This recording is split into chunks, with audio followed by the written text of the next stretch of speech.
ये पैनल जो सामने वाला पैनल है, ये पायलट का प्राइमरी फ्लाइट डिस्प्ले पैनल है। ये नेविगेशन डिस्प्ले पैनल है, वो आपके तरफ भी इसी तरह से है। ये पैनल जो है, ये पैनल पायलट और ऑटो पायलट के बीच में कम्युनिकेशन का पैनल है। अब हम ऊपर की तरफ आते हैं, तो ऊपर की तरफ जो है air conditioning, pressurisation, electrics, hydraulics और फ्लाइट कंट्रोल कंप्यूटर्स, इसके और उसके सारे पैनल्स हैं यहाँ पे। फायर फाइटिंग के लिए भी है, इंजन 1, एपीयू, इन चीजों के लिए। इसमें अब जो चीज हम लोग को देखना है वो ये कि फ्लाइट कंट्रोल कंप्यूटर्स दो हैं। एक तो इलैक 1 है वहां पर, फ्लाइट कंट्रोल इलैक 1, और दूसरा है फ्लाइट कंट्रोल इलैक 2। ये इलैक 2 जो है, ये खराब परफॉर्मेंस कर रहा है नए सॉफ्टवेयर के हिसाब से।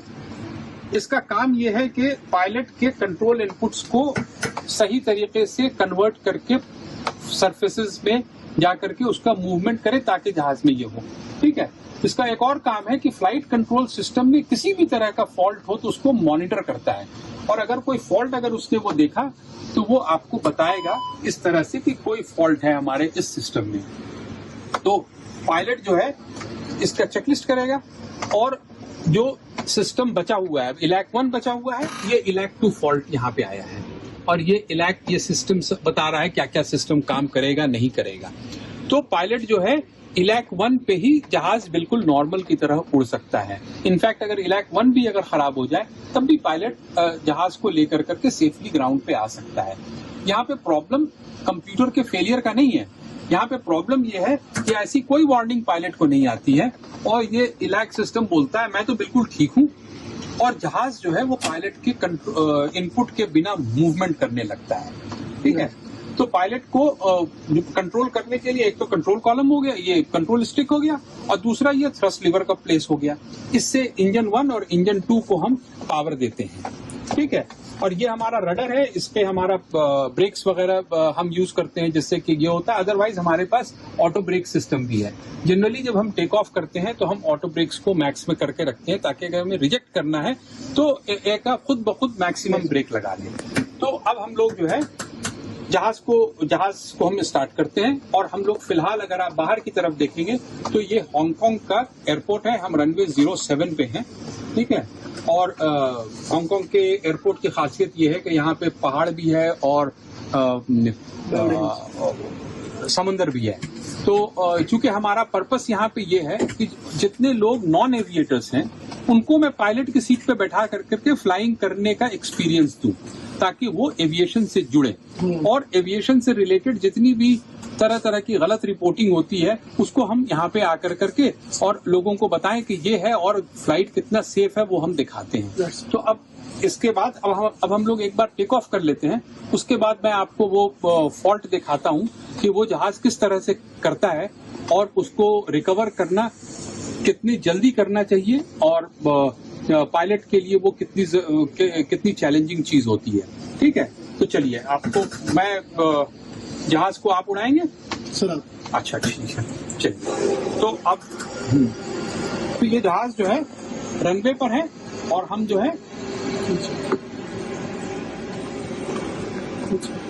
टावर से हमें परमिशन मिल गया है टेक ऑफ करने का। तो ये दोनों जो पावर का ये जो ऑटो थ्रॉटल सिस्टम है, इसको मैं आगे की तरफ करूंगा, तो देखिएगा कि आपको इंजन पावर डेवलप कर रहा है। हमने यहाँ पे देख लिया पूरा पावर सही है, और हम जो है टेक ऑफ के लिए एयरक्राफ्ट एक्सेलरेट कर रहा है। ठीक है। तो इस जगह पे पायलट जो है देखता है कि उसकी स्पीड्स बढ़ रहे हैं कि नहीं। तो आप देखिए कि स्पीड 80 नॉट्स की तरफ चला गया है।